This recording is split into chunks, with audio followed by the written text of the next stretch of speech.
여러분 안녕하십니까? 대전 사이언스 페스티벌이 열린 엑스포 시민광장과 한비탑 주변엔 주말 내내 많은 인파가 몰렸습니다.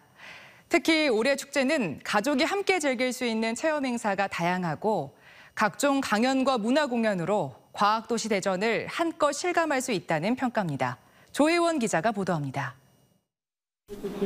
로봇 코딩 수업을 듣는 학생들의 눈빛이 반짝입니다. 집중해 수업을 들은 학생들은 직접 코딩 작업을 하며 로봇의 움직임을 설정하고 실제 로봇 경기를 진행해 봅니다. 국내 최첨단 과학기술이 한자리에 모인 대전 컨벤션 센터에는 아침 일찍부터 시민들의 발길이 이어졌습니다. 나노반도체와 바이오 헬스, 국방과 우주항공 등 대전의 4대 핵심 전략 산업에 대해서 전문가의 설명과 함께 다양한 체험이 연계되다 보니 어렵기만 하던 과학기술이 친근하게 다가옵니다.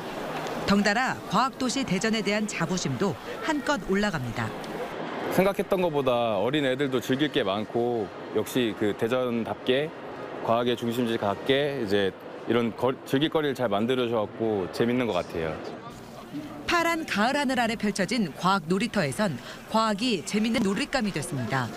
주사기의 압력을 이용해 로봇 관절 크레인을 만들어보고 화산 폭발 실험을 하며 쉽게 원리를 깨칩니다.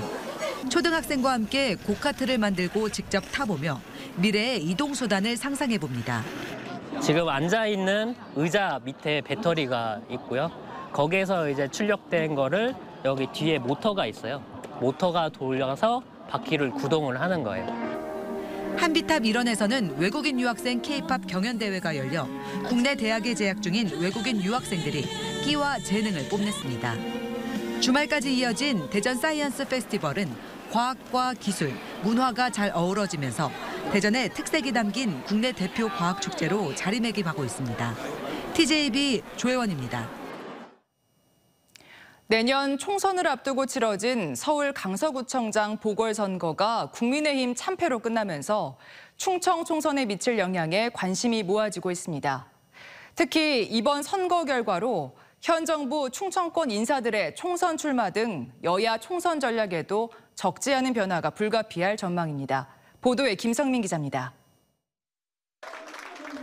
내년 총선을 6개월 앞두고 치러지며 미니 총선으로 불린 서울 강서구청장 선거가 17%포인트가 넘는 표 차이로 민주당의 압승으로 끝났습니다. 이번 선거 결과는 수도권과 마찬가지로 정당과 국정 지지율에 민감한 충청권의 특성상 지역 총선에도 적지 않은 영향을 줄 것으로 보입니다. 관심은 현 정부 충청권 출신 인사들이 내년 총선에 출마하는 이른바 용산 차출설에 미칠 영향입니다. 지금까지 출마가 거론되고 인물은 천안 출신인 정황근 농림축산식품부 장관과 신범철 국방부 차관, 예산이 고향인 강승규 대통령실 시민사회 수석 등입니다. 내년 총선에서 현 정부 출신 인사들이 승리한다면 안정적인 국정 동력을 얻을 수 있지만 대통령실이 개입했던 강서구청장 선거가 국민의힘의 패배로 끝나면서 충청권 출마 희망자들의 고민도 깊어질 것으로 보입니다. 용산 차출설 자체가 이번 재보선의 패착으로 인식이 된다면 차출설 자체는 힘을 잃을 가능성이 있지 않을까. 그럼 충청권에도 용산 차출론이 좀 힘을 잃을 가능성이 있고. 민주당 역시 이재명 대표의 사법 리스크가 아직 남아있고 당내 친명계와 비명계 갈등이 커질 가능성도 있어 충청권 선거 전략 마련이 쉽지 않습니다.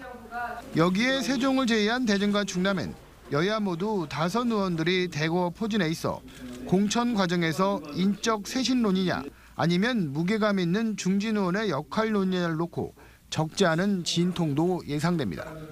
내년 총선 역시 충청권은 최대 격전지로 예상되는 만큼 선거 전략을 마련해야 하는 여야의 고민은 더욱 깊어질 것으로 보입니다. TJB 김성민입니다. 어젯밤 10시 52분쯤 당진시 송화급의 한 5층짜리 모텔 1층 객실에서 불이 나 투숙객 등 29명이 옥상 등으로 긴급 대피했습니다. 다행히 투숙객들은 안전하게 구조됐지만 이 불로 내부 80제곱미터가 소실돼 소방서 추산 1,900만 원의 재산 피해가 났습니다. 소방당국은 화재 감지기가 작동해 객실을 확인해 보니 내부에서 불꽃과 연기가 났다는 신고자의 진술을 토대로 정확한 화재 경위를 조사하고 있습니다.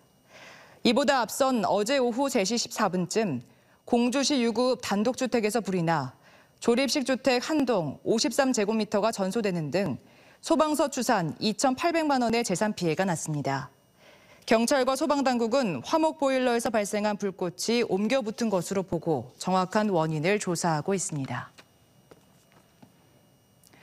기온이 갑자기 떨어지고 바람이 많이 부는 가을이면 안구 건조증으로 불편을 겪는 분들이 많아지는데요.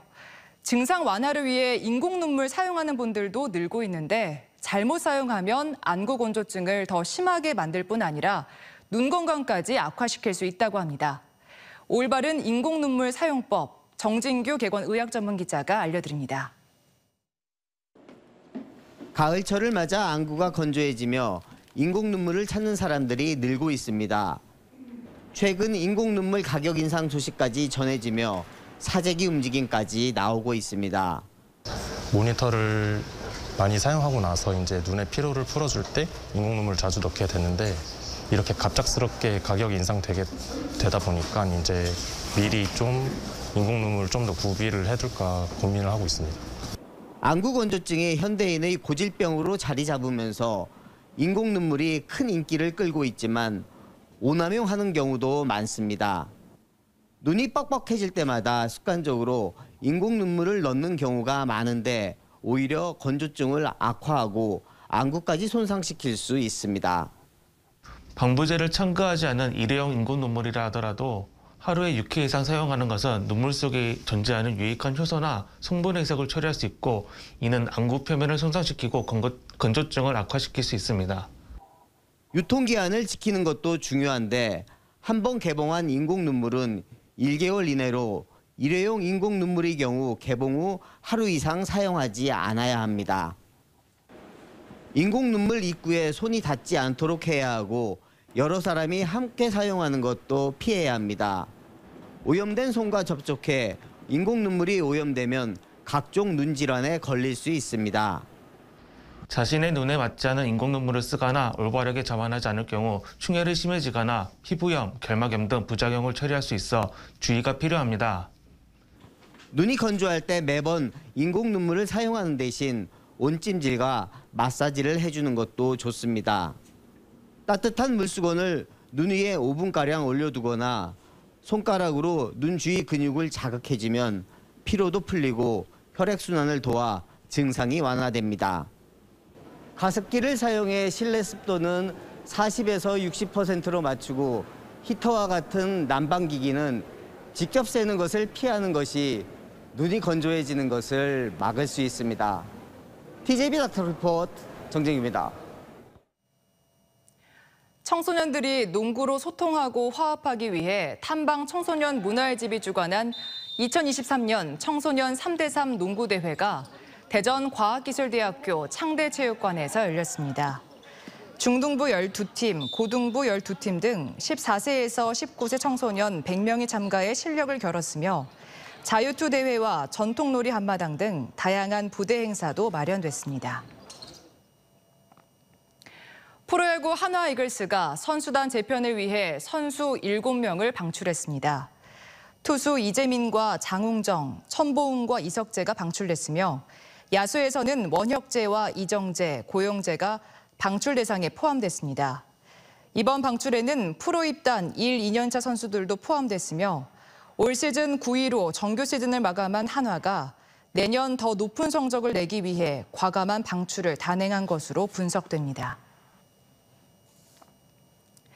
지난 3분기 제조업 취업자 수가 11분기 만에 가장 많이 준 것으로 나타났습니다. 통계청 국가통계포털에 따르면 올해 3분기 월 평균 제조업 취업자는 446만 6천 명으로 지난해 같은 분기보다 5만 8천 명 감소했습니다. 코로나19가 확산하던 2020년 4분기 10만 7천 명이 줄어든 이후 가장 큰 감소폭으로 최근 반도체 생산, 수출 회복세가 가시화되고 있지만 고용 부진은 여전히 심화하고 있다는 분석입니다. 세종시 랜드마크인 이응다리가 문화체육관광부의 지역 문화매력 100선에 선정됐습니다. 이응다리는 금강의 수려한 경관과 다양한 문화예술 행사를 즐길 수 있는 공간으로서의 가치를 인정받았습니다. 시는 이번 선정을 계기로 이응다리를 세계적인 명소로 키우기 위해 집중적인 홍보와 마케팅을 추진할 계획입니다. 특허청은 기업이 자사 제품에 직접 위조 상품 대응 기술을 적용해 위조 상품 유통에 대응할 수 있도록 구성한 2023 위조 상품 대응 기술 가이드북을 발간했습니다. 가이드북에는 기술 도입 시 고려해야 할 기술별 평가 요소, 최근 위조 상품 대응 기술 동향, 실제 적용 사례 등이 담겨 있습니다. 대전시와 대전관광공사는 오는 28일 오전 9시 대청공원 잔디광장에서 2023 대청호 500리길 걷기 대회를 개최합니다. 대청호 500리길 걷기 대회는 어린이부터 노약자까지 전 세대가 참여할 수 있으며 특히 이번에는 꿈돌이가 함께 걷기 대회에 참가합니다. 코스는 10km 공인 코스와 3대가 함께 걷는 4km 코스, 장애인 걷기 1.5km를 기본으로 하며 완주자에게는 추첨을 통해 다양한 경품을 지급합니다.